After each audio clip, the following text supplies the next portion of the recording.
ಎಲ್ಲ ಮಾಧ್ಯಮ ಮಿತ್ರರಿಗೂ ನಮಸ್ಕಾರ ಹಾಗೂ ಕಂಟಿನ್ಯೂ ಆಗಿ ಯಾರೆಲ್ಲ ನನಗೆ ಸಪೋರ್ಟ್ ಮಾಡ್ಕೊಂಡ್ಬಂದಿದ್ದಾರೆ ಎಲ್ಲರಿಗೂ ಧನ್ಯವಾದ ತಿಳಿಸ್ತೇನೆ. ಇನ್ನು ನನ್ನ ಚಾನಲ್ಗೆ ಯಾರು ಸಬ್ಸ್ಕ್ರೈಬ್ ಮಾಡಲಿಲ್ಲ ಹಾಗೆ ನನ್ನ ವಿಡಿಯೋ ನೋಡ್ತಿದ್ದೀರಾ ನನಗೆ ಸಬ್ಸ್ಕ್ರೈಬ್ ಮಾಡಿ ಸಪೋರ್ಟ್ ಮಾಡಿ ಅಂತ ಕೇಳ್ಕೊಳ್ತಿದ್ದೇನೆ.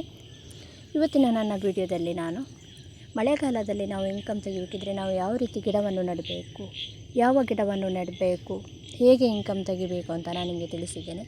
ಮೊದಲನೆಯದಾಗಿ ನಾವು ಮಲ್ಲಿಗೆ ಕೃಷಿಯನ್ನು ಮಾಡುವಾಗ ಅದು ಯಾವ ಸೀಸನಿಗೆ ಬರುತ್ತೆ ಅನ್ನೋದು ನಾವು ತಿಳ್ಕೊಳ್ಬೇಕು.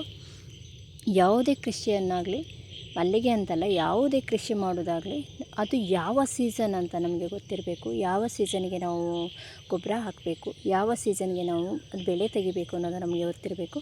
ಹಾಗಾಗಿ ನಾನು ಇವತ್ತಿನ ವಿಡಿಯೋದಲ್ಲಿ ನಾನು ನಿಮ್ಗೆ ಏನು ಹೇಳ್ತಾ ಇರೋದು ಅಂತ ಹೇಳಿದರೆ, ನಾವು ಈ ಮಲ್ಲಿಗೆಗೆ ಇಂಟ್ರೆಸ್ಟ್ ಕೊಡುವ ಮೊದಲು ಈ ಸೀಸನಲ್ಲಿ, ರೈನಿ ಸೀಸನಲ್ಲಿ ಹೂ ಬರುವ ಮಲ್ಲಿಗೆ ಗಿಡವನ್ನು ನಾವು ನೋಡ್ಕೊಂಡು ಹೋಗಬೇಕಾಗತ್ತೆ. ಹಾಗಾಗಿ ಇವತ್ತಿನ ನನ್ನ ವಿಡಿಯೋದಲ್ಲಿ ನಾನು ನಿಮಗೆ ಇನ್ನೊಂದು ಮಲ್ಲಿಗೆ ಗಿಡದ ಬಗ್ಗೆ ಪರಿಚಯ ಮಾಡ್ತಿದ್ದೇನೆ. ಹಿಂದಿನ ವಿಡಿಯೋದಲ್ಲಿ ನಾನು ನಿಮಗೆ ಹೇಳಿದ್ದೆ ಮಳೆಗಾಲದಲ್ಲಿ ನಾವು ಯಾವ ರೀತಿ ಗಿಡವನ್ನು ನೆಟ್ಟು ನಾವು ಇನ್ಕಮ್ ತೆಗಿಬೋದು ಅಂತ ಹೇಳಿದ್ದೆ. ಹಾಗಾಗಿ ನಾನು ಇವತ್ತು ಈ ವಿಡಿಯೋ ಮಾಡ್ತಾ ಇದ್ದೇನೆ. ನಿಮಗೂ ಇದು ಹೆಲ್ಪ್ ಆಗಲಿ ಅಂತೇಳಿ ನಾನು ಇದನ್ನು ಮಾಡಲಿಕ್ಕೆ ಟ್ರೈ ಮಾಡ್ತಾ ಇದ್ದೇನೆ. ನನಗೆ ಜಾಗ ಕಡಿಮೆ ಇದ್ದ ಕಾರಣ ನಾನು ಸ್ವಲ್ಪ ಡಿಲೇ ಮಾಡಿದೆ. ಎಲ್ಲಿ ನೆಡಬೇಕು, ಹೇಗೆ ನೆಡಬೇಕು ಅನ್ನೋದು ನನಗೆ ಕನ್ಫ್ಯೂಸನ್ ಆಯಿತು. ಹಾಗಾಗಿ ನೋಡಿ, ನಾನಿವತ್ತು ಹೇಳ್ತಾ ಇರೋ ವಿಡಿಯೋ ಜಾಜಿ ಮಲ್ಲಿಗೆ, ಆಯಿತಾ, ಮ್ಯಾಂಗ್ಳೂರು ಮಲ್ಲಿಗೆ ಮತ್ತು ಇದು ಮಲ್ಲಿಗೆ ಬಿಟ್ಟು ಹೊರತುಪಡಿಸಿ, ಶಂಕರಪುರ ಮಲ್ಲಿಗೆ ಹೊರತುಪಡಿಸಿ ಜಾಜಿ ಮಲ್ಲಿಗೆಯನ್ನು ಪರಿಚಯ ಮಾಡ್ತಾ ಇದ್ದೇನೆ. ಯಾಕಂತ ಹೇಳಿದರೆ ಇದು ತುಂಬ ಈಸಿ ಮಾಡೋದು. ಇದು ಯಾವುದೇ ರೀತಿ ಕಷ್ಟ ಇಲ್ಲ ಮಾಡೋದು. ನಮಗೆ ನಾರ್ಮಲಾಗಿ ಮಲ್ಲಿಗೆ ಗಿಡ ಮಾಡಲಿಕ್ಕೆ ತುಂಬ ಕಷ್ಟ ಉಂಟು, ಅದರ ಆರೈಕೆ ನೋಡ್ಕೊಳ್ಳಿಕ್ಕೆ. ಆದರೆ ಇದನ್ನು ಮಾಡಿದರೆ ನಿಮಗೆ ತುಂಬ ಈಸಿಯಲ್ಲಿ ನಿಮಗೆ ಇನ್ಕಮ್ ತೆಗಿಲಿಕ್ಕಾಗತ್ತೆ. ಏನಿಲ್ಲ ಅಂದರೆ 3 ತಿಂಗಳು ನಾವು ಇದರಲ್ಲಿ ಬ್ಯುಸಿ ಇರ್ತೇವೆ, ಆಯಿತಾ. 2.5 ತಿಂಗಳಂತೂ ಗ್ಯಾರಂಟಿ, 2 ತಿಂಗಳಂತೂ ಗ್ಯಾರಂಟಿ ಬ್ಯುಸಿ ಇರ್ತೇವೆ. ನಮಗೆ ಒಂದು 10 ಗಿಡ ಇದ್ದರೆ ಸಾಕು ಜಾಜಿ ಮಲ್ಲಿಗೆ. ನಮಗೆ ಒಂದು 300-400 ತನಕ ನಾವು ಇನ್ಕಮ್ ತೆಗಿಬೋದು. ಹಾಗಾಗಿ ನಿಮಗೆ ನಾನು ಹೇಳ್ತಾ ಇದ್ದೇನೆ. ನೋಡಿ, ನನ್ನದು ಇದು ದೊಡ್ಡ ಗಿಡ, ಆಯಿತಾ. ನಾನಂತ ಹೇಳಿದರೆ ಇದನ್ನು ನೆಟ್ಟು ನಾನು ತುಂಬ ಟೈಮ್ ಆಗಿದೆ. ಅದನ್ನು ನಾನು ಹೂ ತೆಗಿಲಿಕ್ಕೆ ಆಗಲಿಲ್ಲ. ಯಾಕಂತ ಹೇಳಿದರೆ ನನಗೆ ಪ್ಲೇಸ್ ಕಡಿಮೆ ಇದ್ದ ಕಾರಣ ನನಗೆ ಎಲ್ಲಿ ನೆಡಬೇಕು ಅನ್ನೋದು ಕನ್ಫ್ಯೂಸ್ ಆಯಿತು. ಹಾಗಾಗಿ ಈ ವರ್ಷ ನಾನು ಪಾಟಲ್ಲಿ ನೆಟ್ಟಿಟ್ಕೊಂಡಿದ್ದೇನೆ. ನೆಕ್ಸ್ಟ್ ನಾನು ಎಲ್ಲಿ ನೆಡಬೇಕಂತ ನಾನು ಡಿಸೈಡ್ ಮಾಡಿ ನೆಡ್ತೇನೆ. ಅದನ್ನು ಕೂಡ ನಿಮಗೆ ತೋರಿಸ್ತೇನೆ. ಇಷ್ಟು ಗಿಡ ನನಗೆ ಸಾಕಾಗತ್ತೆ. ಇಷ್ಟು ನೆಟ್ಟರೆ ನನಗೆ ನೆಕ್ಸ್ಟ್ ವರ್ಷ ನನಗೆ 300-400 ಅಮೌಂಟ್ ತೆಗಿಬೋದು ಫರ್ ಡೇ. ಅದಕ್ಕೋಸ್ಕರ ನಿಮಗೆ ಹೇಳ್ತಿದ್ದೇನೆ, ನೀವು ಕೂಡ ಇದನ್ನು ಟ್ರೈ ಮಾಡಿ. ಯಾರಿಗೆಲ್ಲ ತುಂಬ ಜಾಗ ಇದೆ ಅವರು ಈ ಮಲ್ಲಿಗೆಯನ್ನು ನೆಟ್ಟರೆ ಮಳೆಗಾಲದಲ್ಲಿ ಒಳ್ಳೆ ಇನ್ಕಮ್ ತೆಗಿಬೋದು.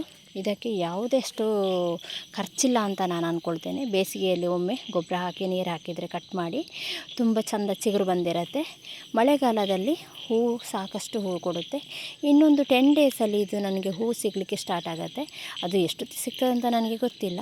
ಯಾಕಂತ ಹೇಳಿದರೆ ನನ್ನ ಗಿಡ ಇರೋದೇ ಚಿಕ್ಕದಲ್ವ, ನಾನು ಬೇಸಿಗೆಯಲ್ಲಿ ನೆಟ್ಟದ್ದು. ಹಾಗಾಗಿ ನೋಡಿ, ಇಲ್ಲಿ ಒಂದು ಗಿಡ ನೆಟ್ಟಿದ್ದೇನೆ. ನಾನು ಅಲ್ಲಲ್ಲೇ ನೆಟ್ಕೊಂಡು ಹೋಗಿದ್ದೇನೆ. ಅದನ್ನು ನಾನು ಒಂದೊಂದು ಕಡೆ ಶಿಫ್ಟ್ ಮಾಡ್ಕೊಂಡು ಬರಬೇಕಾಗ್ತದೆ. ಹಾಗಾಗಿ ನನಗೆ ಜಾಗ ಎಲ್ಲಿದೆ ಅಲ್ಲೇ ನೆಟ್ಕೊಂಡು ಹೋಗಿದ್ದೇನೆ. ಇದನ್ನು ನೆಟ್ಟು ಚಿಗುರು ಬರೋದು ತುಂಬ ಈಸಿಯಲ್ಲಿ ಬರುತ್ತೆ. ಸುಮ್ಮನೆ ನೆಲದಲ್ಲಿಟ್ಟರೆ ಸಾಕಿದು ಬೇರು ಬಂದ್ಕೊಳ್ಳುತ್ತೆ. ಇದರ ಗೆಲ್ಲುಗಳು ನೆಲಕ್ಕೆ ಬಿದ್ದಿದ್ದರೆ ಮಳೆಗಾಲದಲ್ಲಿ ಅಲ್ಲೇ ಬೇರು ಬಂದಿರುತ್ತೆ. ನೋಡಿ, ನಾನು ಹೇಗೆ ನೆಟ್ಟಿದ್ದೇನೆ, ಹೇಗೆ ಚಿಗುರು ಬಂದಿದೆ ನೋಡಿ, ಕಾಣಿಸ್ತಾ ಉಂಟಲ್ಲ. ನೋಡಿ, ನಾನು ನೆಟ್ಟಲ್ಲೆಲ್ಲ ಚಿಗುರು ಬಂದಿದೆ. ಸುಮ್ಮನೆ ಇಟ್ಕೊಂಡು ಹೋಗಿದ್ದೇನೆ, ಮಣ್ಣಲ್ಲಿ ಊರ್ಕೊಂಡು ಹೋಗಿದ್ದೇನೆ, ಅದು ಚಿಗುರು ಬಂದಿದೆ. ಇದು ತುಂಬ ಈಸಿ, ಇದು ಕಷ್ಟ ಇಲ್ಲ.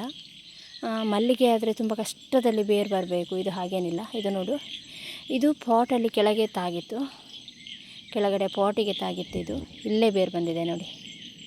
ಇದನ್ನು ಇಲ್ಲಿ ಕಟ್ ಮಾಡಿ ಗ್ರೋ ಬ್ಯಾಗಿಗೆ ಹಾಕಿದರೆ ಆಯಿತು. ನಾವು ನೋಡಿ, ಹೀಗೆ ಬಿದ್ದಿತ್ತು ನೋಡಿ, ಬೇರು ಬಂದಿದೆ, ಚೆಂದ ಬೇರು ಬಂದಿದೆ. ತುಂಬ ಈಸಿ ಈ ಗಿಡ ಮಾಡೋದು, ತುಂಬ ಈಸಿ. ನೀವು ಒಂದು ಗೆಲ್ಲು ಎಲ್ಲಾದರೂ ತೊಗೊಂಡು ಬಂದರೆ ಸಾಕು. ಇದರಲ್ಲಿ 10 ಗಿಡ ಮಾಡ್ಕೊಳಕ್ಕಾಗತ್ತೆ. ಇದು ಬೇಗ ಚಿಗುರು ಬರುತ್ತೆ, ಬೇಗ ಬೆಳೀತದೆ ಗೊಬ್ಬರ ಎಲ್ಲ ಹಾಕಿದರೆ.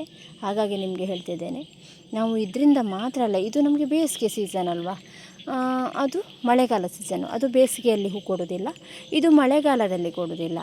ನೋಡಿದ್ರಲ್ಲ, ನಾನು ನಿಮಗೆ ಹೇಳ್ತಾ ಇರೋದು ಏನಂತ ಹೇಳಿದರೆ, ನಾವು ಮಳೆಗಾಲದಲ್ಲಿ ಇನ್ಕಮ್ ತೆಗಿಬೇಕಂತೇಳಿ ಹೋರಾಟ ಮಾಡಿದರೆ ನಮ್ಮ ಗಿಡ ಹಾಳಾಗ್ಬೋದು.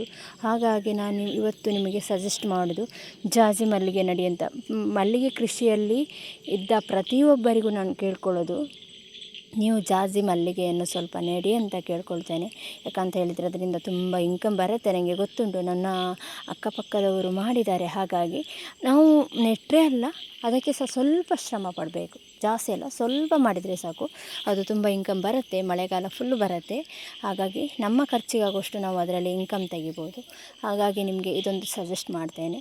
ಖಾಲಿ ನಾವು ಗೊಬ್ಬರ ಹಾಕೋದು, ಫರ್ಟಿಲೈಸರ್ ಹಾಕೋದು ಅದನ್ನೇ ಹೇಳ್ತಾ ಇದ್ದರೆ ನಿಮಗೆ ಸಹ ಒಂದು ಐಡಿಯಾ ಬರಬೇಕಲ್ಲ. ಇದರಲ್ಲಿ ಮಳೆಗಾಲದಲ್ಲಿ ಎಷ್ಟು ಇನ್ಕಮ್ ಬರುತ್ತೆ ಅಂತ ಎಲ್ಲರಿಗೆ ಸಹ ಗೊತ್ತುಂಟು.